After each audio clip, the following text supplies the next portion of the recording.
Queridas amigas, irmãos, companheiros do Ideal Espírita Cristão, boa noite para todos, para todas. É com muita alegria que estamos nesta noite de terça-feira, dia 4 de outubro do ano de 2016, iniciando o nosso encontro em torno do estudo das cartas de Paulo, nesse espaço Amor e Sabedoria de Emmanuel. Nesse momento estabelecido se encontra as conexões com as transmissões dos sites, das rádios, enfim. O nosso coração, como sempre, palpita emocionado pela divina oportunidade. Então, nesse momento, como é de costume nas nossas atividades doutrinárias, nós vamos fazer a oração.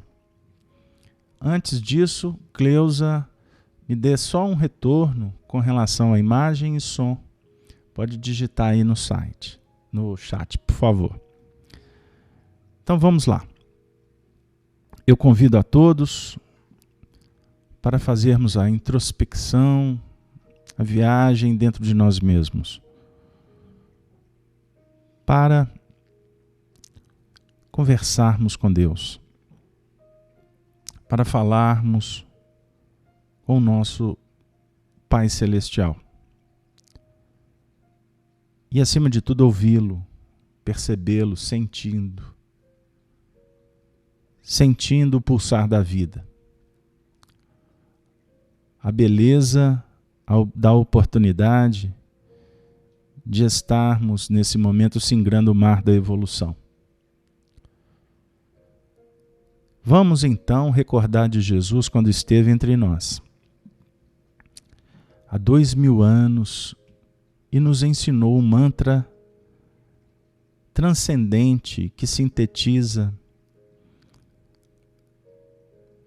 a relação do filho com o pai,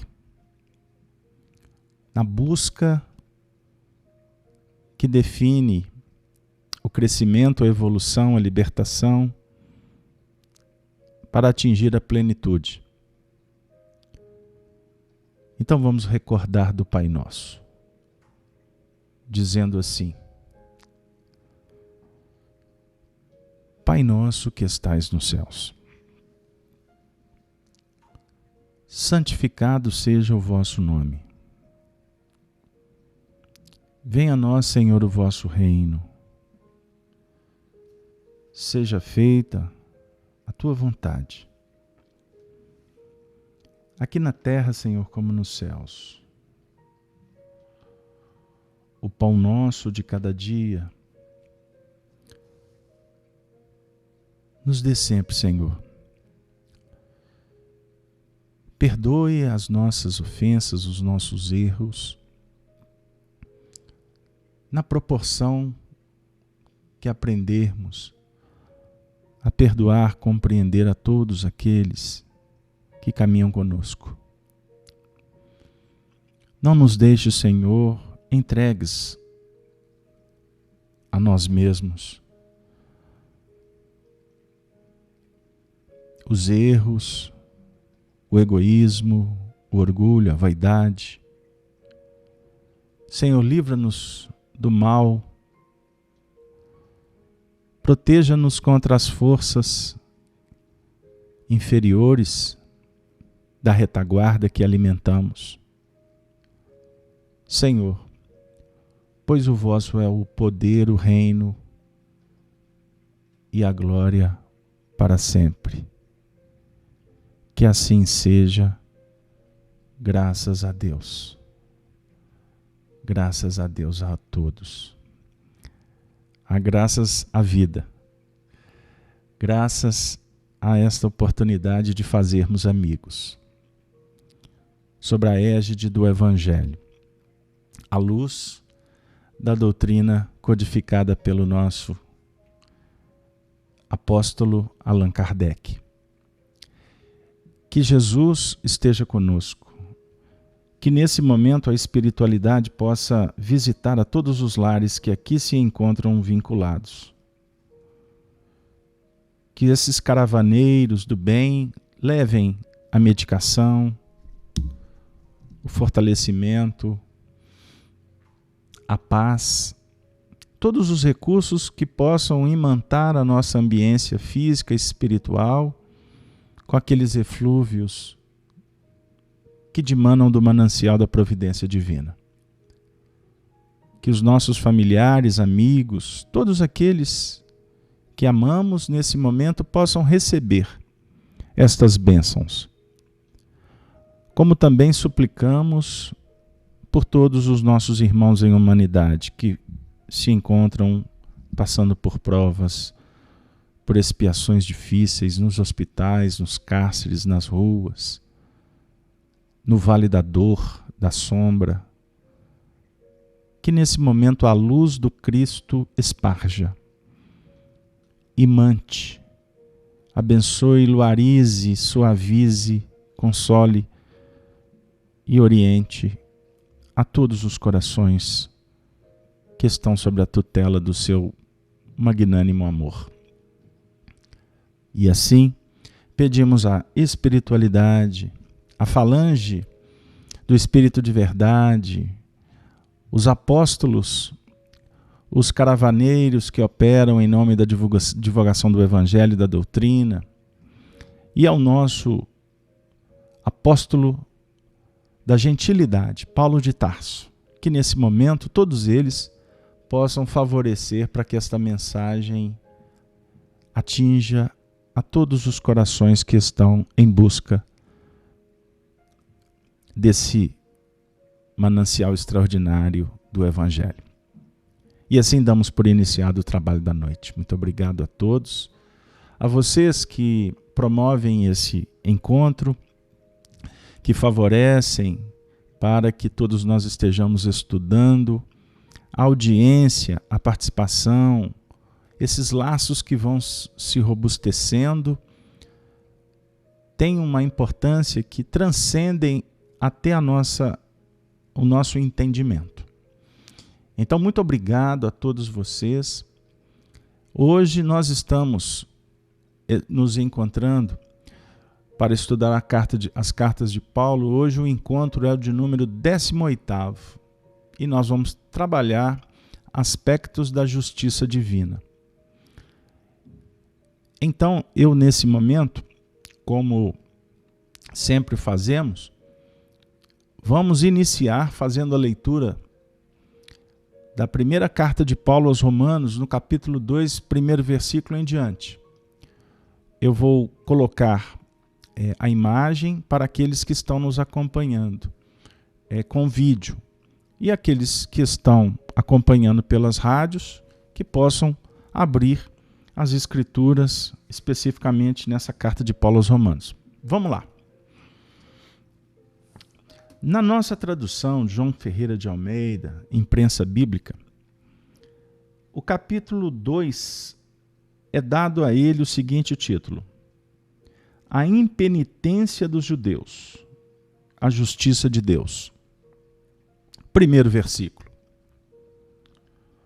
Portanto, és inexcusável quando julgas, ó homem, quem quer que sejas, porque te condenas a ti mesmo naquilo em que julgas a outro. Pois tu, que julgas, fazes o mesmo. E bem sabemos que o juízo de Deus é segundo a verdade, sobre os que tais coisas fazem. E tu, ó homem, que julgas os que fazem tais coisas, cuidas que, fazendo-as tu, escaparás ao juízo de Deus. Ou desprezas tu as riquezas da sua benignidade e paciência e longanimidade, ignorando que a benignidade de Deus te leva ao arrependimento? Mas, segundo a tua dureza e o teu coração impenitente, entesoura ira para ti, no dia da ira e da manifestação do juízo de Deus. Versículo 6 agora.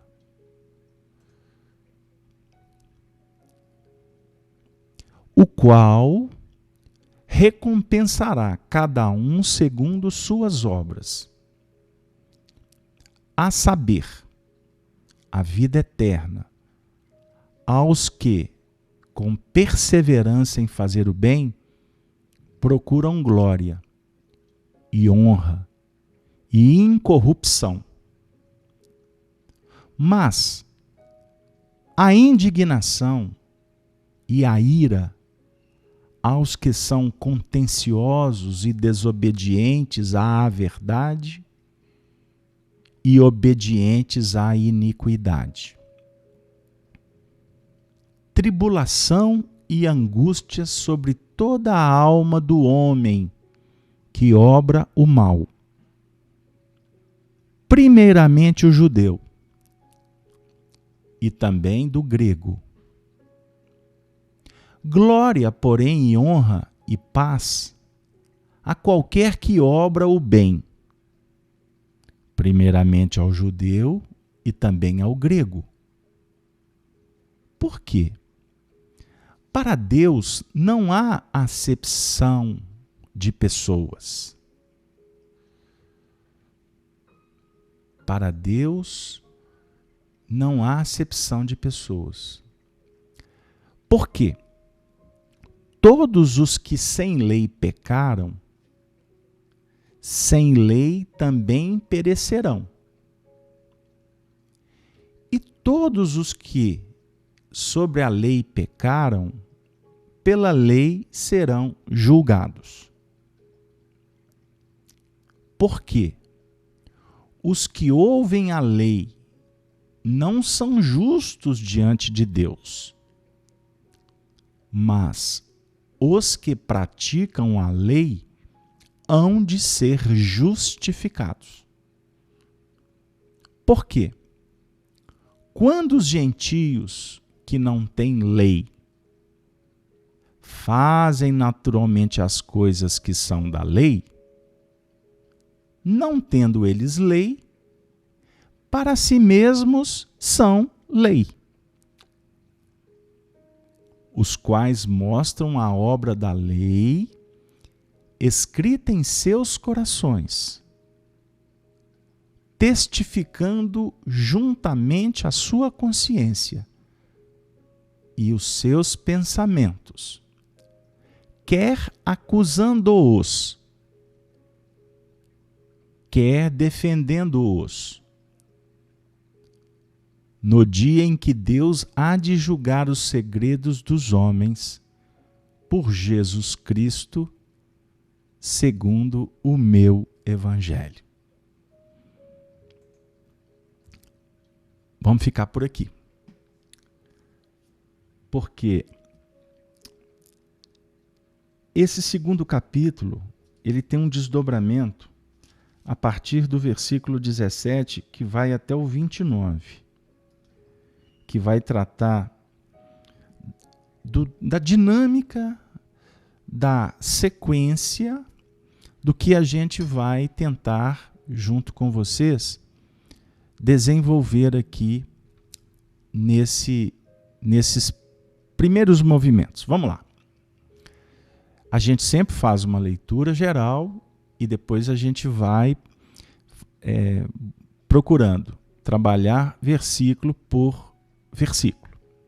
Então eu vou voltar no primeiro versículo.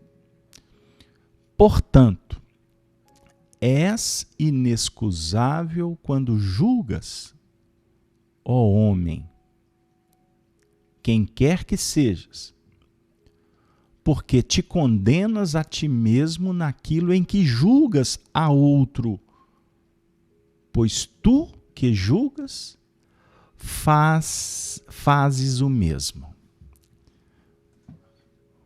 Vamos lá. Essa carta, ela é de uma beleza, de uma singularidade, de uma profundidade, que sempre que a gente passa por esses ensinamentos, a gente fica extremamente envolvidos com tanta sabedoria.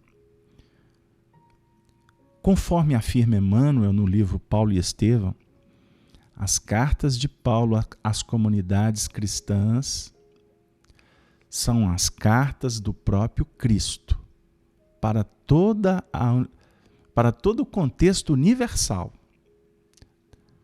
Então, as cartas que foram endereçadas inicialmente para aqueles cristãos neófitos, no caso aqui, os cristãos que moravam em Roma, receberam-as como notas orientativas, esclarecedoras, para aquele movimento nascente, aonde os neófitos sentiam a necessidade de ter aqueles que efetivamente tinham mais experiência, mais autoridade.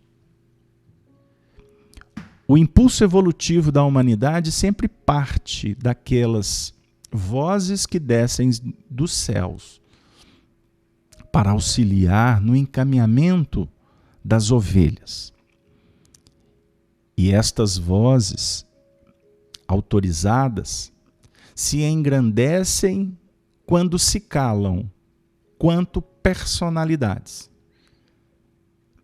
permitindo que a voz do pastor por excelência se esparja, sem conspurcar, sem adulterar a mensagem, sem criar adereços desnecessários, sem sofisticar. Porque a essência da verdade se apresenta de uma forma poética, simples, amorosa. Porque as suas expressões vibracionais objetivam atingir lá no fundo da alma daqueles que estão em busca desta mensagem. Daqueles que estão dizendo, Senhor, Senhor. E o Senhor responde, vinde a mim todos vós, que estáis cansados e sobrecarregados, porque eu vos aliviarei. Aí vem aquele segundo movimento. Mas tomai sobre vós o meu jugo e aprendei de mim. Citamos o capítulo 11 aqui de Mateus, no versículo 28, porque esse versículo é um dos versículos que nós entendemos na nossa caminhada percepção que apresentam a síntese do movimento da busca, da descoberta e do prosseguimento na desenvoltura do aprendizado. Então, Jesus diz, vinde. A mensagem do amor, ela se expressa desde o primeiro instante da criação. E disse Deus, haja luz. Então, define-se que o amor sempre estará pronto para atender. Por quê? As necessidades são decorrentes da própria manifestação do amor. Nós somos filhos da expressão sacrossanta do amor, pós o ato da criação. E todas as vezes que o Espírito clama, há resposta do amor. A planta que busca a energia, ela vai ter a luz. O filhote que vai buscar a alimentação se deparará com a mãe pronta para oferecer o leite. O espírito que clama pela verdade, a verdade vai se revelando através de N mecanismos que vão atender aquele gênero, aquele tipo de súplica. Mas independente da nossa posição e da maneira em que nós procuramos, a resposta sempre virá.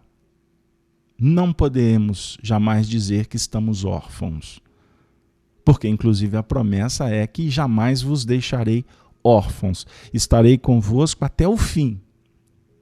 Na esteira das reencarnações, nas diversas moradas que vamos habitar, sempre o Senhor estará pronto para nos atender. E nesse movimento de busca, de implementação do que nós vamos encontrando pelo caminho, nós vamos estabelecendo, nós vamos nos desenvolvendo intelectualmente falando, moralmente falando, espiritualmente falando. Aqui o assunto está na dinâmica do homem, da humanidade. Especificamente do discípulo, porque só abre as cartas de Paulo, discípulo. Ou seja, aquele que está interessado em conhecer um pouco mais as lições do Mestre, que é o Cristo. Por isso a dinâmica aqui de Paulo é de nos chamar a atenção para o trabalho da renovação, da transformação espiritual, que o discípulo vai empreendendo. O discípulo vai escolhendo escolas, livros, lições, caminhos. Porque dentro dessa busca, nós precisamos de compreender aqueles valores que realmente favorecem esse momento da procura. Nós estamos hoje num determinado ponto da nossa reencarnação. À luz da doutrina espírita, estamos num estudo numa noite de terça-feira. Cada um aqui de nós temos demandas específicas, demandas que estão claras, necessidades outras que ainda não descobrimos. Mas o que vale, principalmente, é que nós já percebemos que nós temos que nos esforçar. Porque nada vai cair do céu. A justiça divina se manifesta de uma forma extraordinariamente justa, bela, sagrada, equânime, misericordiosa. Mas nós já estamos descobrindo que precisamos nos tornar usufrutuários destas expressões sacrossantas, conscientes. Precisamos de entender o valor da descoberta e, acima de tudo, da vivenciação. E a mensagem do Cristo é uma mensagem de amor. É uma mensagem que veio ao mundo pós muitas revelações, depois de muitos profetas. Por isso é que Allan Kardec apresenta para nós no livro A Gênese, nos seus primeiros movimentos, o caráter da revelação espírita.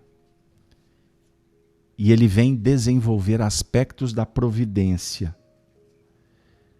um material extraordinário para a gente estudar.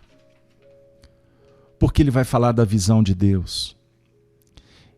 Esse texto vai falar da descoberta do Espírito, do envolvimento com as profecias, com as Escrituras,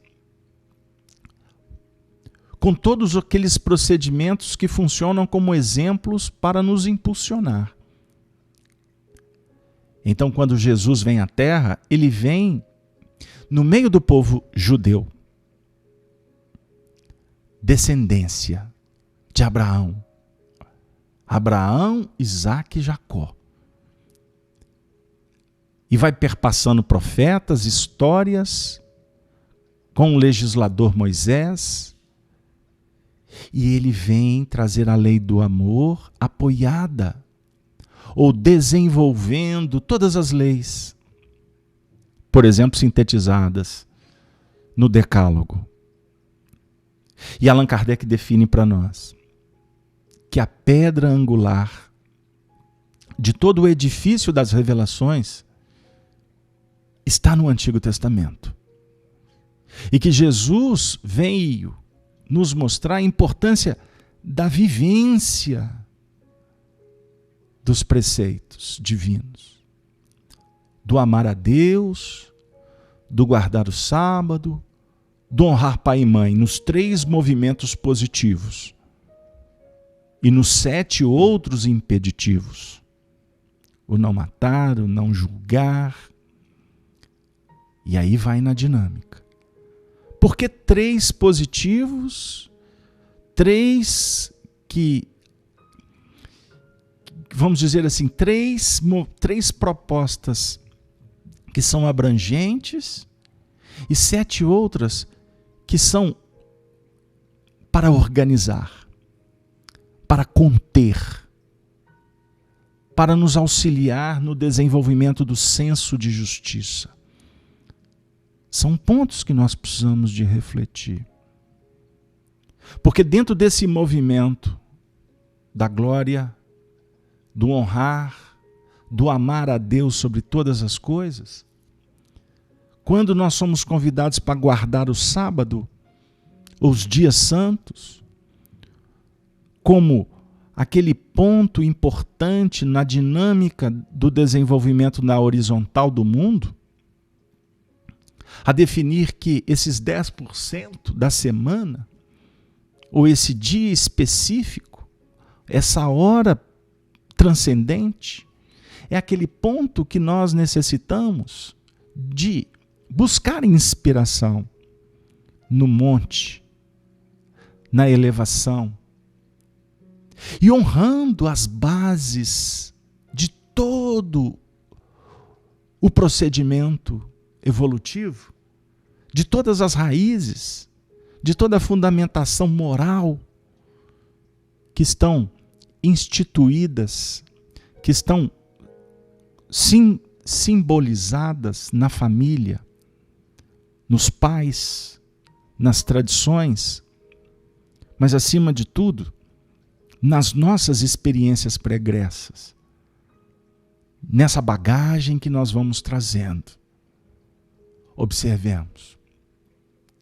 São movimentos importantes, porque aí nós vamos ter que sair, a partir dessa base fundamentada na verificação consciente e responsável, nós vamos entendendo a importância da socialização, da interação com o semelhante, do cuidado consigo mesmo, nessas 7 propostas que estão bem explicadas e desenvolvidas, por exemplo, na 3ª parte de O Livro dos Espíritos nas Leis Morais, porque é um estudo dos 10 mandamentos, diga-se de passagem, que inclusive vai nos projetar para uma reflexão de profundidade, a perfeição moral, onde nós vamos compreender a plenitude do ser espiritual que está sintetizada nos caracteres do homem de bem,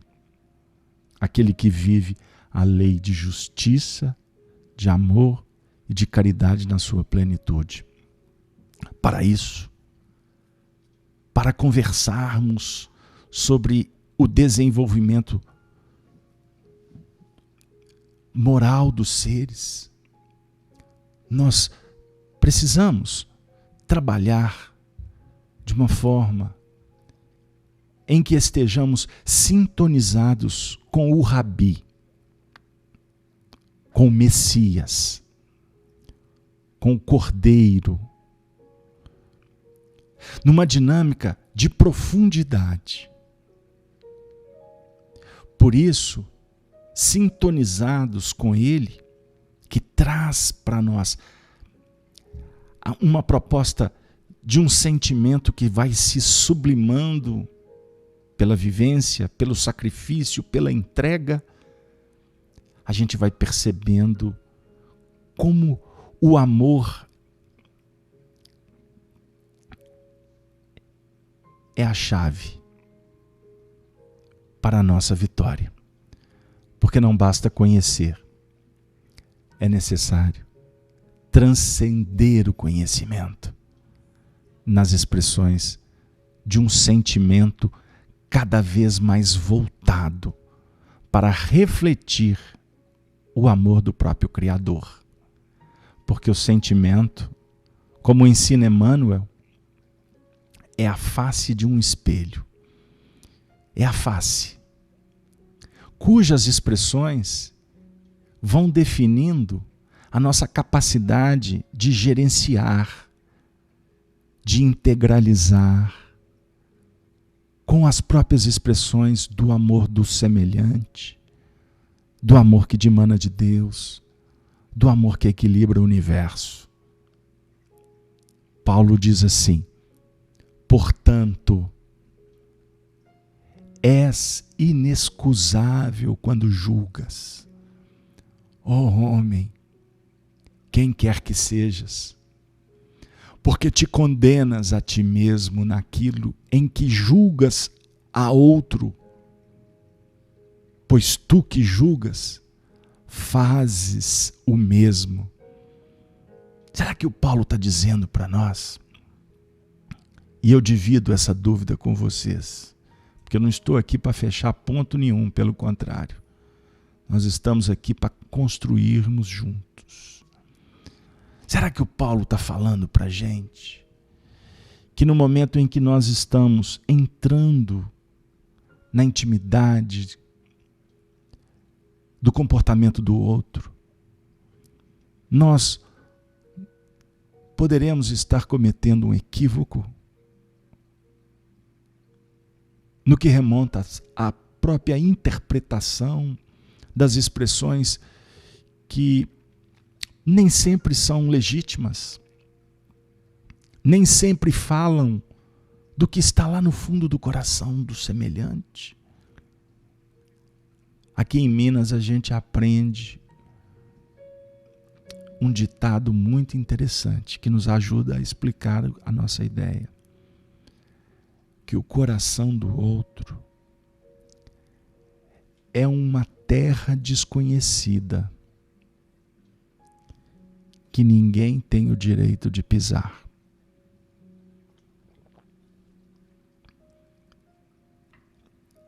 Aí eu vou me lembrar de Carl Gustav Jung, quando diz assim: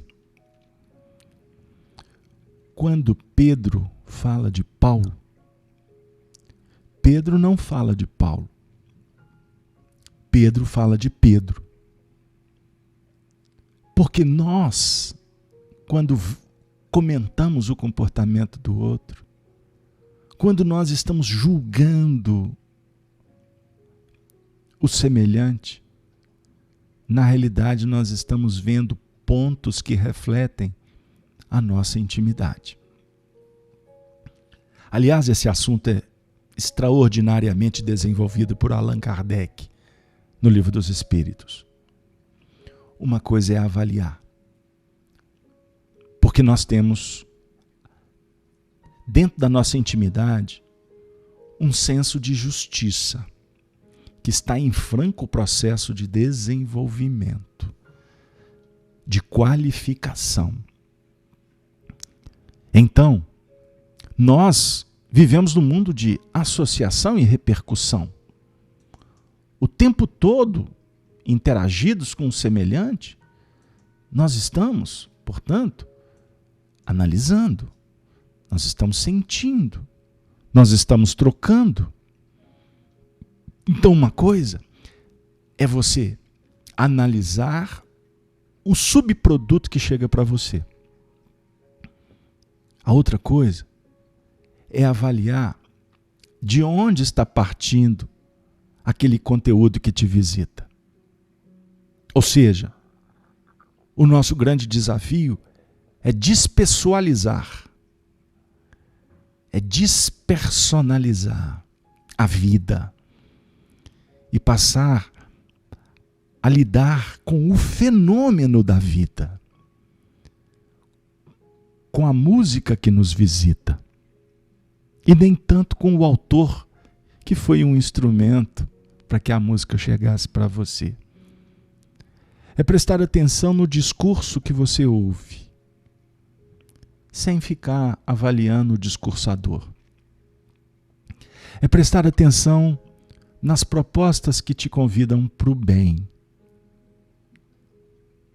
Analisar o que nos conclama ao mal, que é a ausência do bem. É prestarmos atenção, portanto, nos sinais da vida, verificando que o juízo de Deus, conforme o versículo 2 afirma, é segundo a verdade sobre os que tais coisas fazem. Eu vou repetir. O juízo de Deus é segundo a verdade sobre, não é sob, não é do lado, é sobre os que tais coisas fazem. A definir que cada um de nós temos um senso de justiça. Cada um de nós estamos enxergando a vida de acordo com a nossa posição. Deus está em toda parte. Hoje, o dia estava amanhecendo. Era por volta de 3 horas da manhã. E eu deitado no sofá,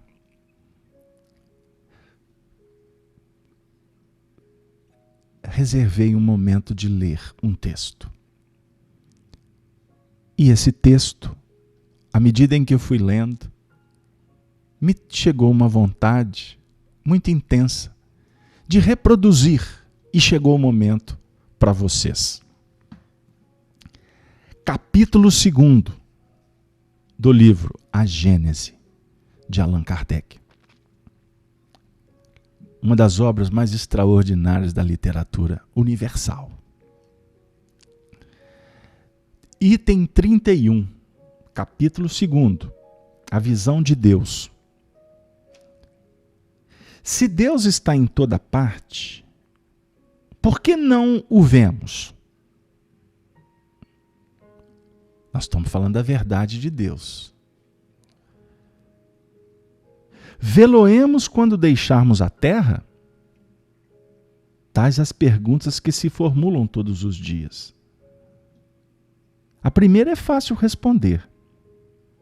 Por serem limitadas as percepções dos nossos órgãos visuais. Elas os tornam inaptos à visão de certas coisas, mesmo materiais. Alguns fluidos nos fogem totalmente à visão e aos instrumentos de análise. Entretanto, não duvidamos da existência deles. Vemos os efeitos da peste, mas não vemos o fluido que a transporta. Vemos os corpos em movimento sob a influência da força de gravitação, mas não vemos essa força. Os nossos órgãos materiais não podem perceber as coisas de essência espiritual. Unicamente com a visão espiritual é que podemos ver os espíritos e as coisas do mundo imaterial. Somente a nossa alma, portanto, pode ter a percepção de Deus. Dar-se-á que ela o veja logo após a morte? A esse respeito, só as comunicações de além-túmulo nos podem instruir. Por elas, sabemos que a visão de Deus constitui privilégio das mais purificadas almas e que bem poucas, ao deixarem um envoltório terrestre, se encontram no grau de desmaterialização necessária a tal efeito. Uma comparação vulgar o tornará facilmente compreensível. Uma pessoa que se ache no fundo de um vale, envolvido por densa bruma, não vê o sol. Entretanto, pela luz difusa, percebe que está fazendo sol. Se entra a subir a montanha, à medida que for ascendendo, o nevoeiro se irá tornando mais claro, a luz cada vez mais viva. Contudo, ainda não verá o sol. Só depois que se haja elevado acima da camada brumosa e chegado a um ponto onde o ar esteja perfeitamente límpido, ela o contemplará em todo o seu esplendor. O mesmo se dá com a alma. O envoltório perispirítico, quanto nos seja invisível e impalpável, é como relação a ela, verdadeira matéria, ainda grosseira demais para certas percepções. Ele, porém, se espiritualiza, à proporção que a alma se eleve em imoralidade. As imperfeições da alma são quais camadas nevoentas que lhe obscurecem a visão. Cada imperfeição de que ela se desfaz é uma mácula a menos. Todavia, só depois de se haver depurado completamente é que goza da plenitude das suas faculdades. Sendo Deus a essência divina por excelência, unicamente os espíritos que atingiram mais alto grau de desmaterialização o podem perceber. Pelo fato de não o verem, não se segue que os espíritos imperfeitos estejam mais distantes dele do que os outros. Esses espíritos, como os demais, como todos os seres da natureza, se encontram mergulhados no fluido divino, do mesmo modo que nós estamos na luz. O que há é que as imperfeições daqueles espíritos são vapores que os impedem de vê-lo. Quando o nevoeiro se dissipar, vê-lo-ão resplandecer. Para isso não lhes é preciso subir, nem procurá-lo nas profundezas do infinito. Desimpedida a visão espiritual das bélidas que a obscureciam, eles os verão de todo lugar onde se achem, mesmo da terra, porquanto Deus está em toda parte. Eu peço perdão, mas a leitura me exige continuar. O espírito só se depura com o tempo, sendo as diversas encarnações o alambique em cujo fundo deixa de cada vez algumas impurezas. Com o abandonar o seu invólucro corpóreo, os espíritos não se despojam instantaneamente de suas imperfeições.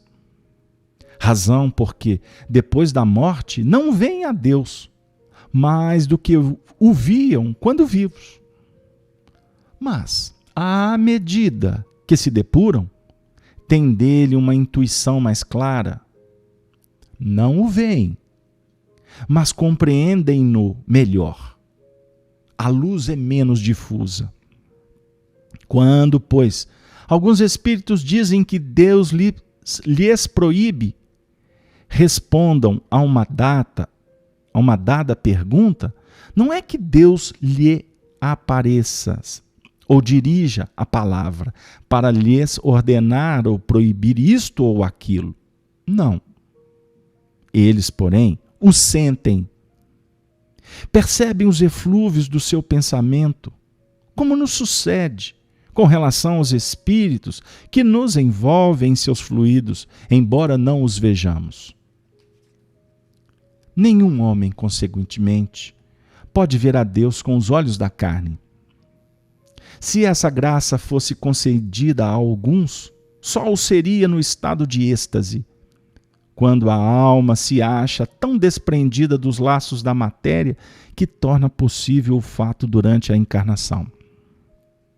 Tal privilégio, aliás, exclusivamente pertenciam a almas de eleição, encarnadas, em missão, que não em expiação.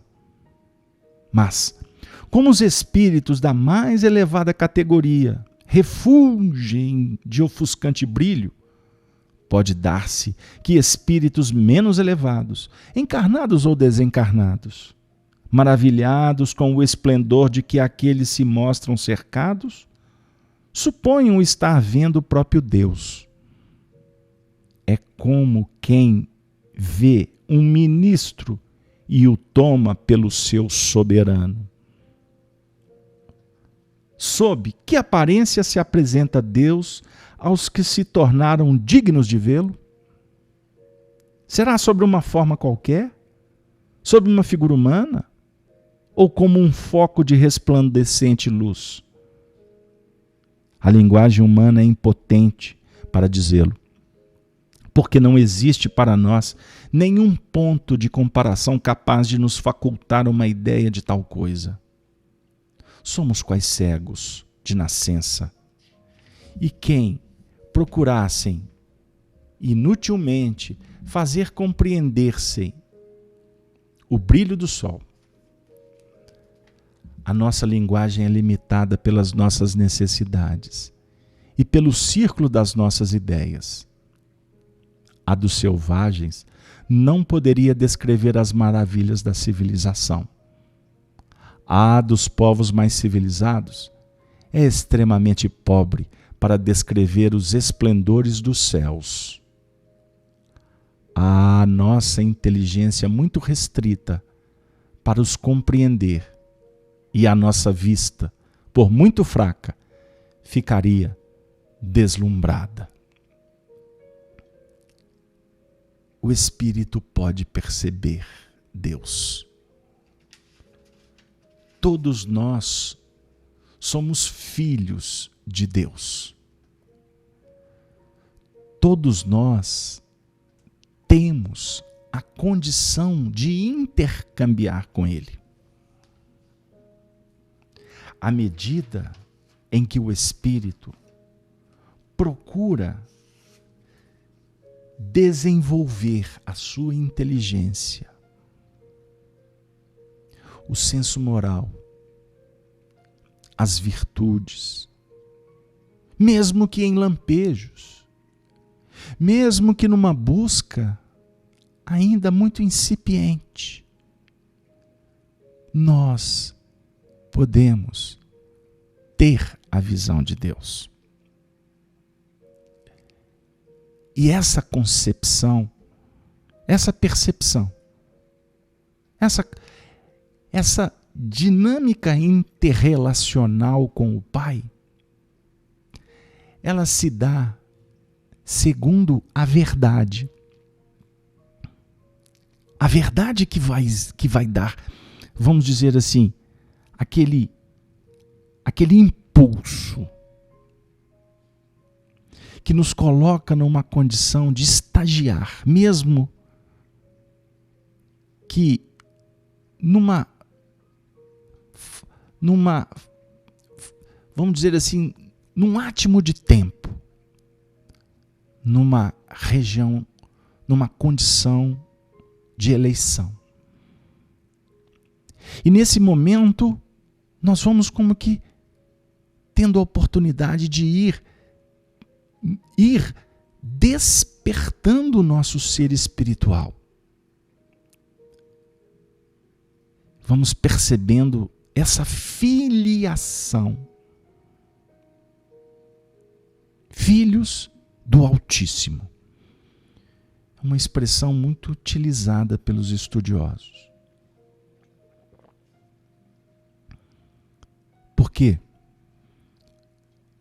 Nós ainda frequentamos uma zona espiritual em que nos tornamos muito mais filhos do erro do que do Altíssimo. E agora os amigos espirituais me fazem relembrar do diálogo de Jesus com os fariseus. No capítulo 6 de João, 7º, 8º, quando ele se refere aos fariseus, dizendo: vós tendes por pai o diabo.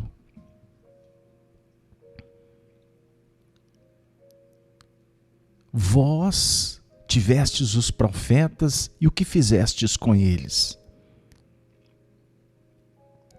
O diabo, na realidade, buscando lá no grego, lá na língua mater, primeira, nós vamos entender, por exemplo, com a ajuda de Carlos Torres Pastorino, profundo estudioso das letras, que é referencial para muitos no movimento espírita que não o reverenciam, pegam o seu conteúdo e soltam como se fosse deles, mas não tem problema, porque na realidade o Pastorino também só foi instrumento. Estou só me referindo às vaidades.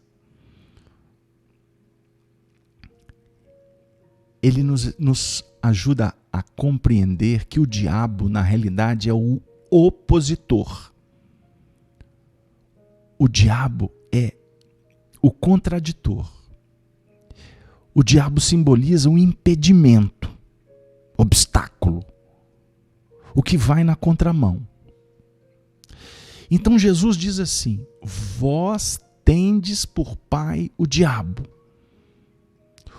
O símbolo do diabo está bem caracterizado na serpente, que no Apocalipse se transforma num dragão. A serpente do primeiro livro de Moisés. A serpente que simboliza o jogo de sedução, a paixão, os interesses que nos mantêm fixado na terra. Foi nesse jogo de sedução, de interesses, que Eva, que simboliza o sentimento, permitiu-se enovelar-se e se alimentar do fruto que não podia. O fruto da árvore da ciência do bem e do mal. Desta árvore não comereis, porque morrereis, afirmou o Senhor para Adão. Então, no momento em que eles se alimentam daquele fruto, movidos pelo jogo, pela paixão, eles deram um passo para estarem diante de uma novidade que fez com que eles olhassem para trás e se sentissem envergonhados. Eles mesmos não se sentiram dignos de continuar no paraíso. Eles tiveram que descer. Então Allan Kardec, por exemplo, nos fala da raça adâmica, daqueles povos que vieram para a Terra, porque foram retirados de um contexto evolutivo, daquele orbe, e que nós espíritas continuamos a expulsar um monte de gente agora da Terra para mundos inferiores. Mas não tem problema. Essa emigração e imigração entre os mundos é natural. Allan Kardec nos explica isso com maestria. Mas nós podemos aprofundar o estudo e verificar que o paraíso é um estado de alma e que nós não temos autoridade para permanecer no paraíso, porque temos que operacionalizar na terra. E na terra é que encontraremos todos os elementos que vão nos auxiliar nas descobertas. E o opositor é aquela força que nos vincula ainda aos planos da retaguarda. É o egoísmo, é o orgulho, é a vaidade, que analisado sobre um ponto de vista evolutivo, são forças importantes que nos auxiliam na estrutura do nosso psiquismo. Sob um ponto de vista religioso, nós vamos tratar como forças tenebrosas, como forças satânicas, aonde há um movimento de adulteração da qualidade da luz. E dentro dessa dualidade, espírito, ou melhor, o bem e o mal, nós vamos fazendo eleições. Quando eu conheço a verdade, e as cartas vão nos colocar nessa reflexão mais adiante, por isso é que eu tenho que ser cuidadoso, porque senão vou antecipar. As cartas vão nos auxiliar a entender a nossa condição de filho do Altíssimo ou filho da escravidão. Porque quem comete o erro, o equívoco, quem adultera os princípios evolutivos desse código divino que está esculpido na nossa consciência, ou na consciência que está despertando, ele se faz filho, ou melhor, ele se faz servo, escravo das próprias escolhas. Quem comete pecado é servo do pecado. E agora eu estou me referindo à continuação desse texto de Jesus. Agora eu estou citando, nós podemos citar aqui o capítulo 8º. Inclusive no versículo 32. Eu vou buscar aqui. Conhecereis a verdade e a verdade vos libertará. Mas mais adiante, Jesus vai dizer, deixa eu achar aqui rapidinho, só para ficar bem próximo do texto. Capítulo 8º de João, versículo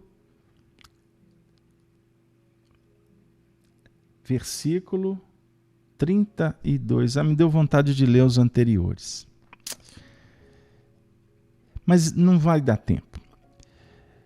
E Jesus dizia, pois, aos judeus que criam nele, que Jesus não vai dizer para quem não crê nele. Se vós permanecerdes na minha palavra, a palavra dele é amor. A palavra dele é vida, é ressurreição. Verdadeiramente sereis meus discípulos. E conhecereis a verdade, e a verdade vos libertará. Responderam-lhe os judeus: somos descendências de Abraão e nunca servimos a ninguém. Como dizes tu, sereis livres? Respondeu-lhes Jesus: em verdade vos digo, que todo aquele que comete pecado é servo do pecado. Ora, O servo não fica para sempre em casa. O filho fica para sempre. Se, pois, o filho vos libertar, verdadeiramente sereis livres. Bem sei que sois descendência de Abraão, contudo, procurais matar-me, porque a minha palavra não entra em vós. Eu falo do que vi, junto de meu pai, e vós fazeis o que também vistes, junto de vosso pai. Responderam e disseram-lhe: nosso pai é Abraão. Jesus disse-lhes: se fosses filhos de Abraão, faríeis as obras de Abraão. Mas agora procurais matar-me, a mim, homem que vos tem dito a verdade, que de Deus tenho ouvido. Abraão não fez isso. Vós fazeis as obras de vosso pai. Disseram-lhe, pois, nós não somos nascidos de prostituição, temos um pai que é Deus. Disse-lhe, pois, se Deus fosse o vosso pai, certamente me amaríeis, pois eu saí e vim de Deus, não vim de mim mesmo, mas ele me enviou. Por que não entendeis a minha linguagem? Por que não poderdes ouvir a minha palavra? Chegou lá. Vós tendes por pai ao diabo, e quereis satisfazer os desejos de vosso pai. Ele foi homicida desde o princípio e não se firmou na verdade, porque não há verdade nele. Quando ele profere mentira, fala do que lhe é próprio, porque é mentiroso e pai da mentira. My God. Vou até respirar fundo aqui. Porque agora nós vamos avocar os teólogos do além. Os exegetas. À luz da doutrina espírita. Esse texto que nós tivemos a ousadia de ler, esse é texto para a gente estudar aqui muitos encontros. São poucos, não. São poucos, não. Mas à medida que eu estava lendo, olha como que os amigos espirituais nos ajudam. Tem o finalzinho, o versículo 44 da nossa leitura. Vós tendes por pai ao diabo, e quereis satisfazer os desejos de vosso pai. Ele foi homicida desde o princípio. Espera aí. Vosso pai foi homicida desde o princípio? Quem que é o vosso pai? Aí a gente vai lá na árvore. Nós vamos lá na história. Quem foi o homicida? Adão e Eva. Quais eram os filhos de Adão e Eva? Num primeiro momento, 2 filhos. Caim e Abel. Quem matou quem? Caim matou Abel. Em seguida, a história vai se desenvolver. Então, toda essa história tem como pai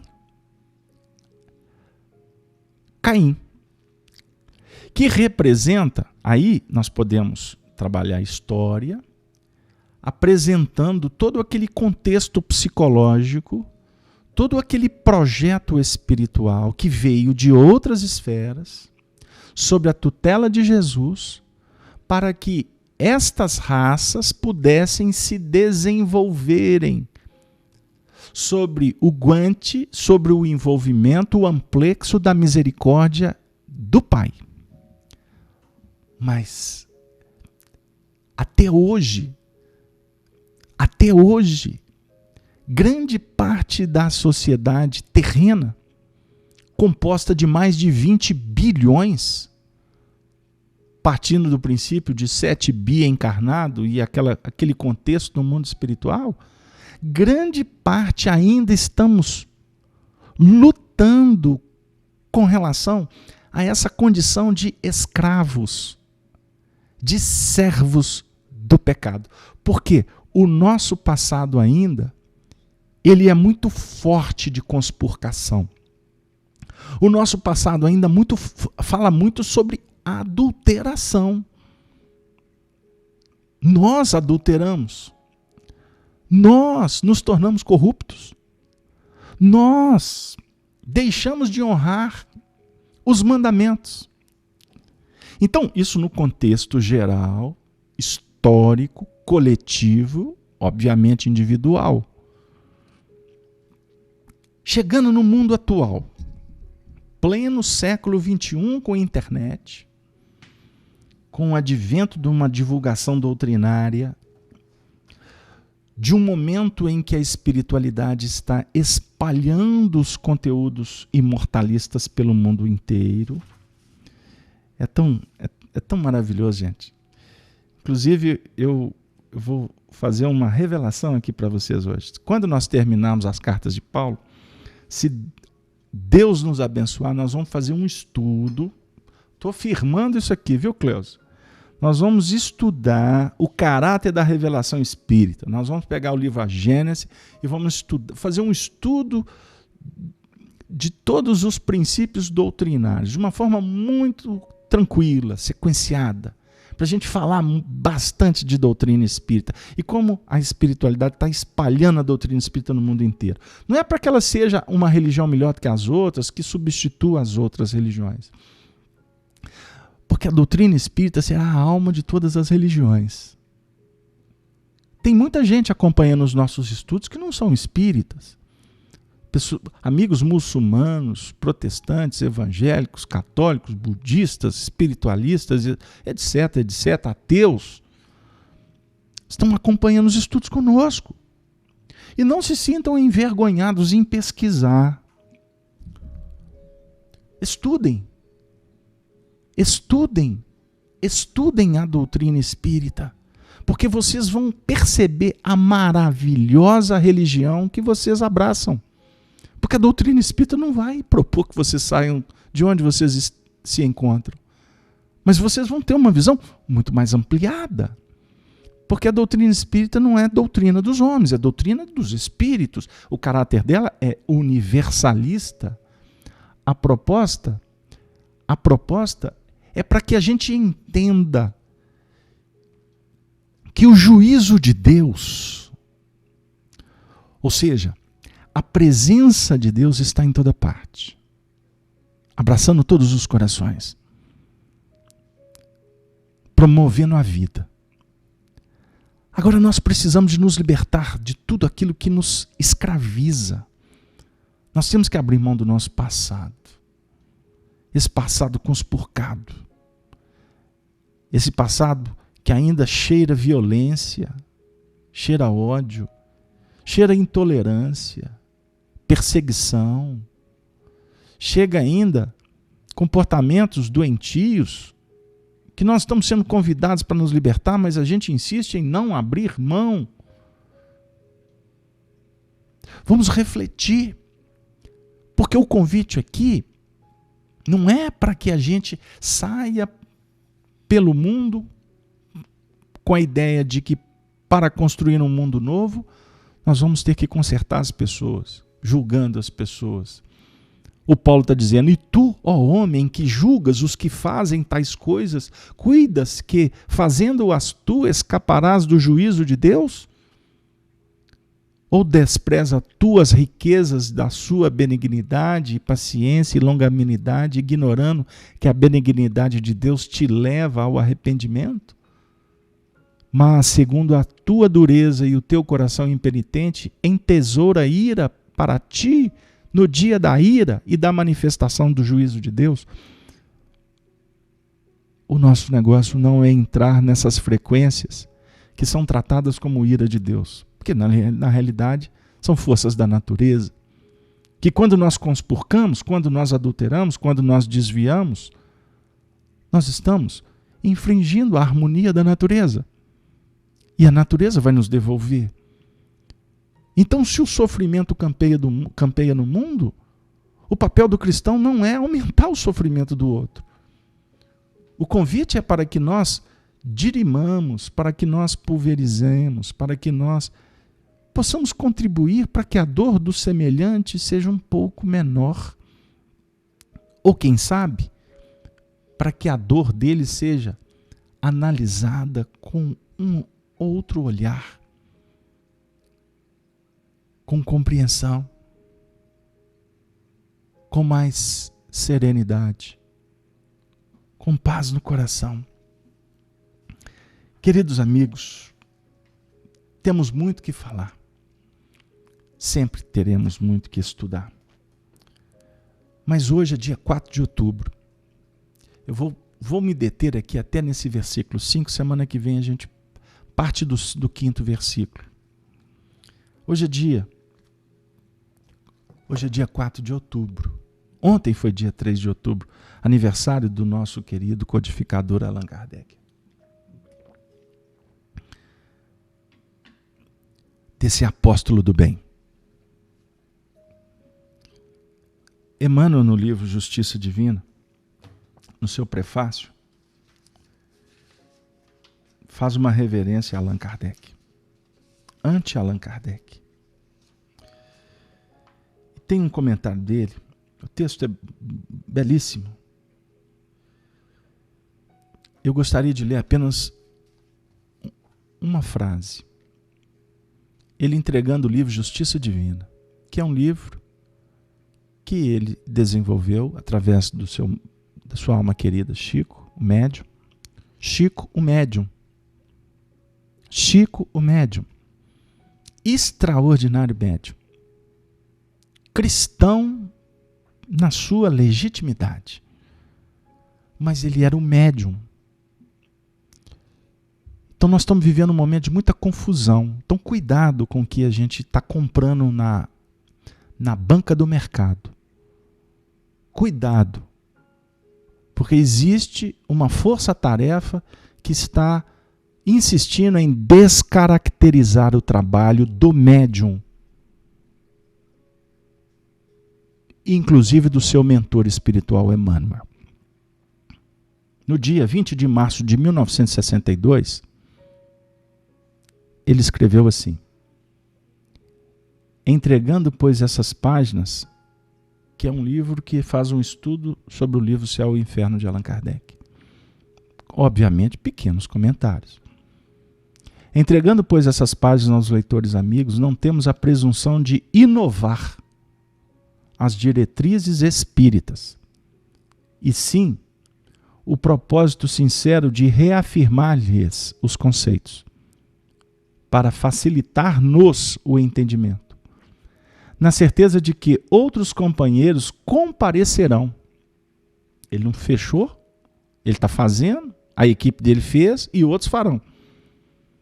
No serviço interpretativo da palavra libertadora de Allan Kardec, suprimindo-nos as deficiências no trato do assunto com mais amplos recursos em louvor da verdade para a nossa própria edificação. Emmanuel reverenciou Allan Kardec em toda a sua obra.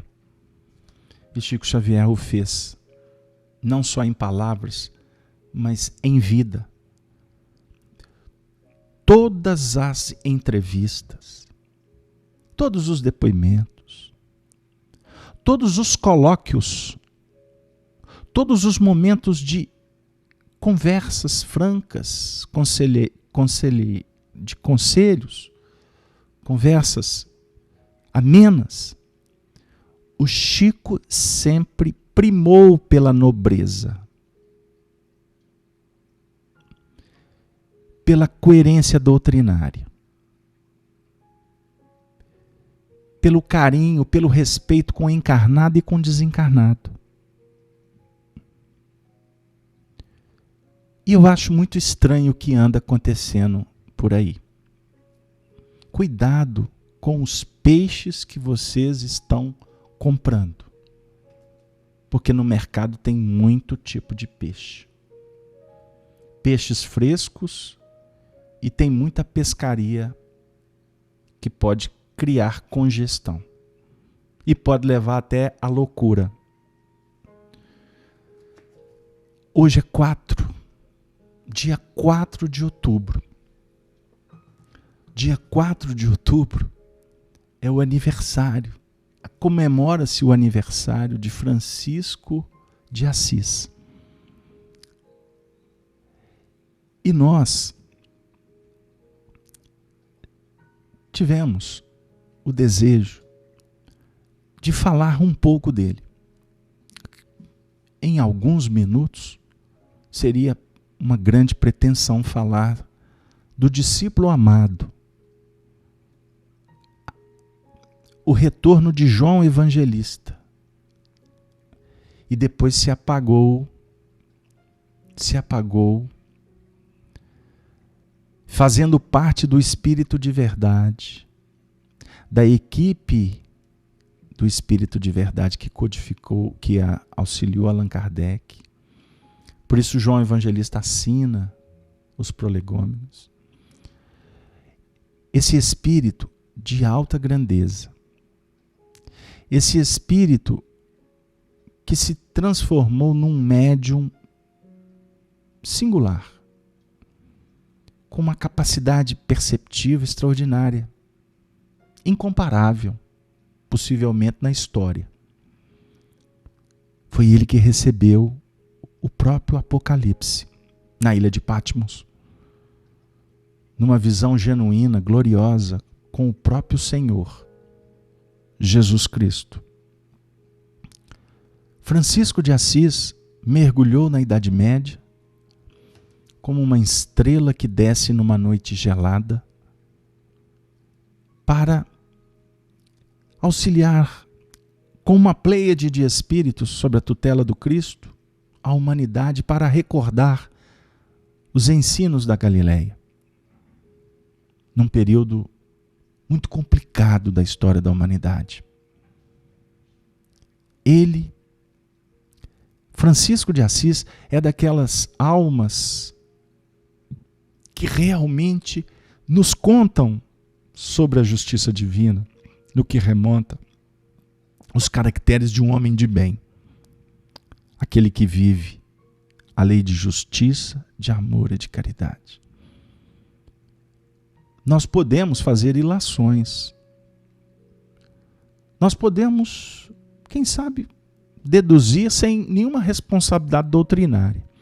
Porque devemos tomar muito cuidado quando fazemos algumas observações que envolvem a doutrina espírita. Interpretar é um direito de todos nós. Agora, afirmar como verdade, cuidado, porque o umbral está cheio de espíritas que assim o fizeram.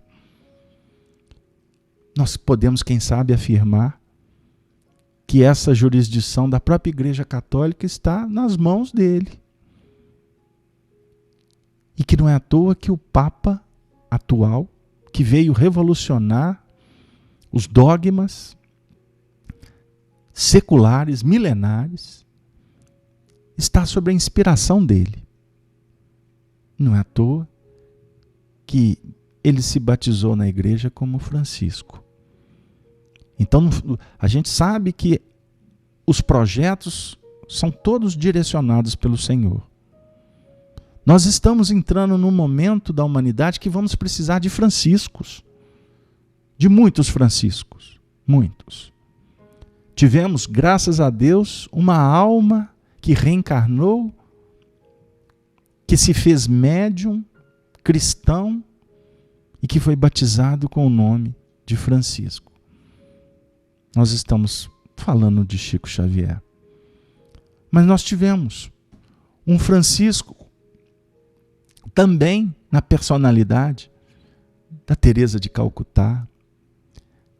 Nós tivemos franciscos no anonimato, nas favelas. Nós tivemos Francisco no meio dos escravos. Nós tivemos Francisco em muitos momentos da história. Nós estamos sendo convidados à luz da doutrina espírita, portanto, para formar uma nova escola de Gúbio. Quem sabe, simbolicamente, reconstruímos a igreja de São Remídio, na Porciúncula do século XXI em diante, desse terceiro milênio.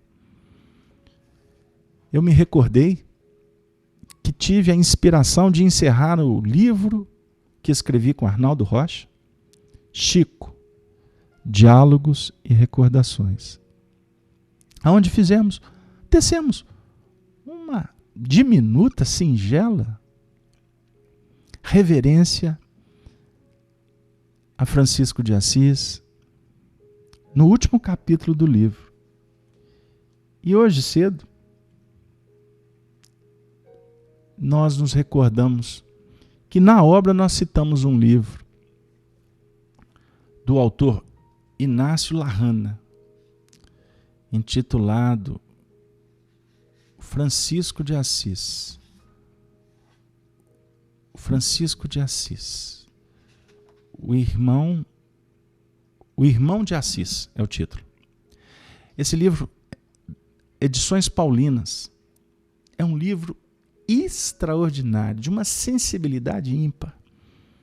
Eu sou um admirador desse autor. E, na época, Arnaldo Rocha nos contou que o cardeal que facilitou para que Francisco de Assis tivesse uma entrevista com Inocêncio III foi o cardeal que tinha o nome de batismo católico, João de São Paulo. João de São Paulo, olha que interessante. São expressões extraordinárias das ditas coincidências. É Emmanuel reencarnado lá naquela época, que foi inclusive ele que fez a tonsura em Francisco. Foi ele que conversou, que dialogou com Francisco antes do encontro histórico entre Francisco e o Papa Inocêncio III. Nessa obra tem um trecho maravilhoso que o autor, inspiradamente, descreve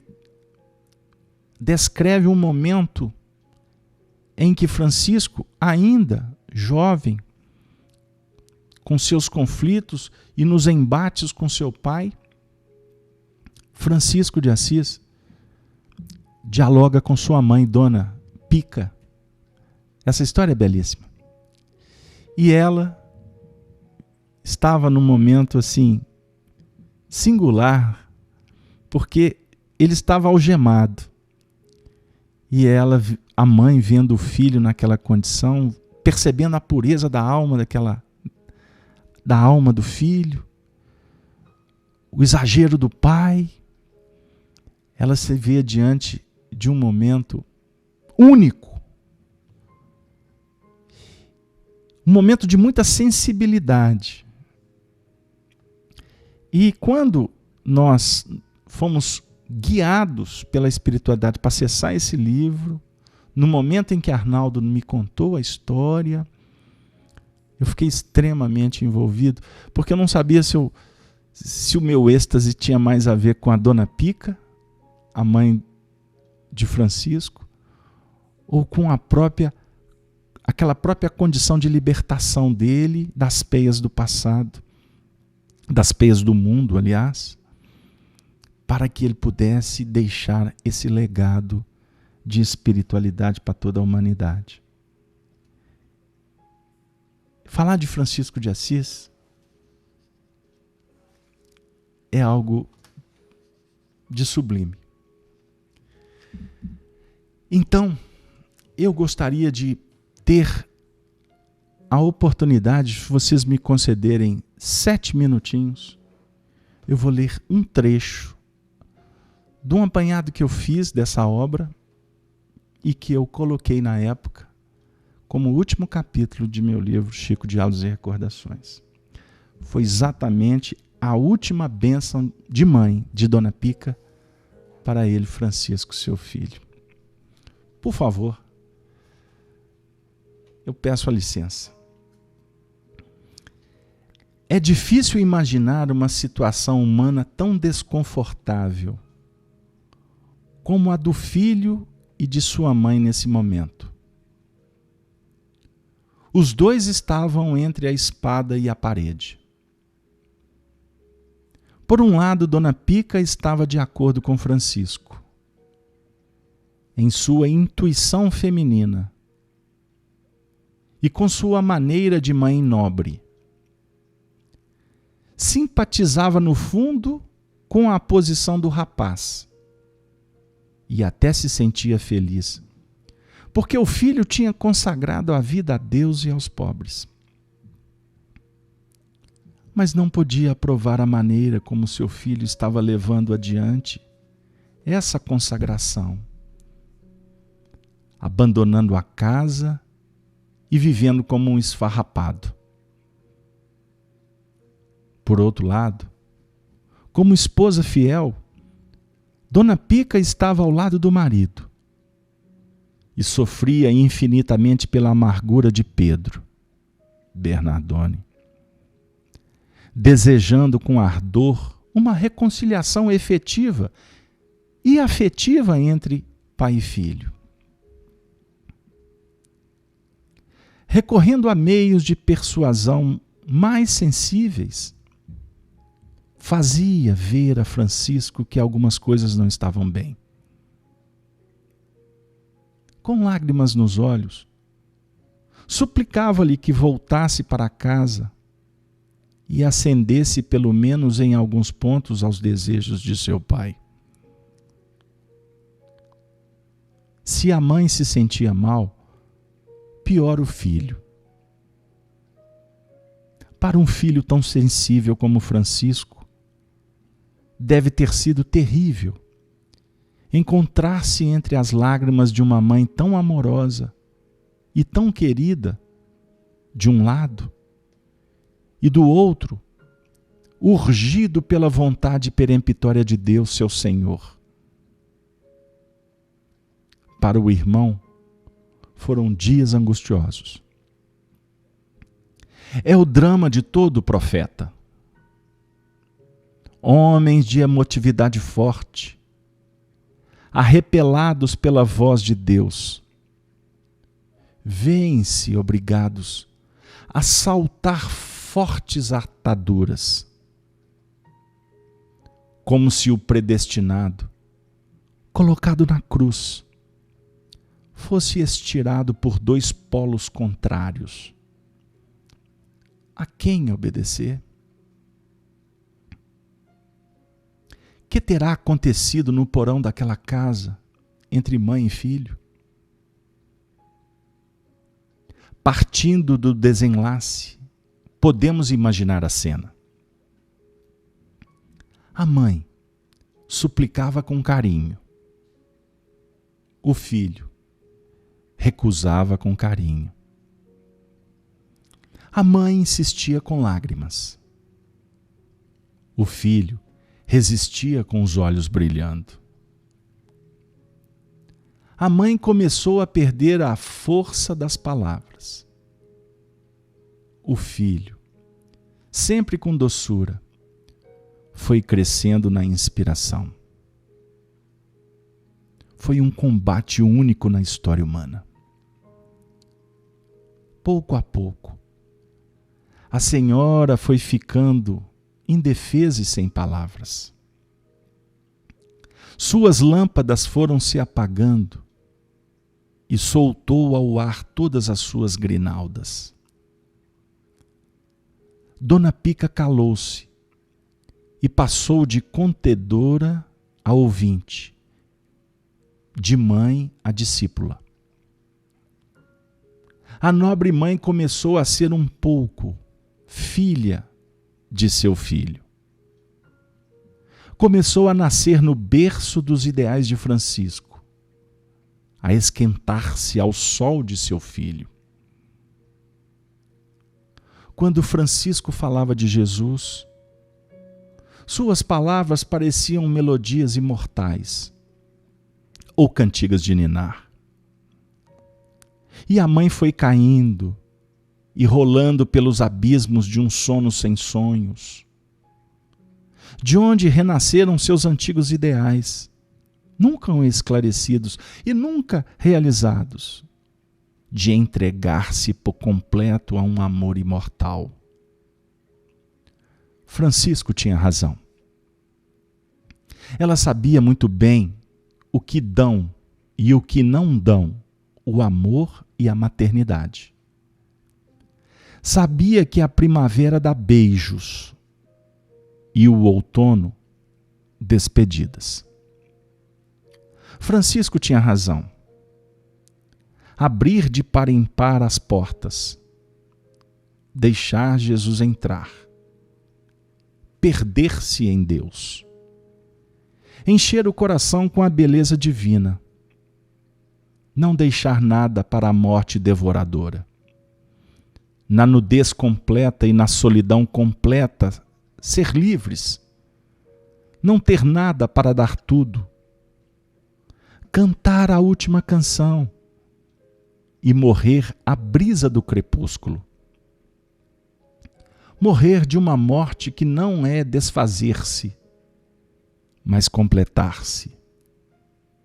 Francisco tinha razão. Voltar pelo atalho vespertino e repartir amor entre todos os esfomeados. Caminhar com Jesus, através de mundo e de milênios. Como o mistério infinito gravado na fronte e distribuindo a paz na voz, nos olhos. Nascer outra vez com Jesus. Voltar. Francisco tinha razão. Na manhã seguinte, a nobre mãe procurou por toda a casa as ferramentas adequadas e desceu as escadas do porão. Sem dizer uma palavra, abriu o cadeado do calabouço. Depois quebrou o cepo, que prendia os pés de Francisco e soltou as algemas de suas mãos. Ela sabia muito bem que estava atraindo sobre sua cabeça as iras do iracundo mercador. Mas também já não se importava com mais nada. Também ela estava contagiada pela gloriosa liberdade de Francisco.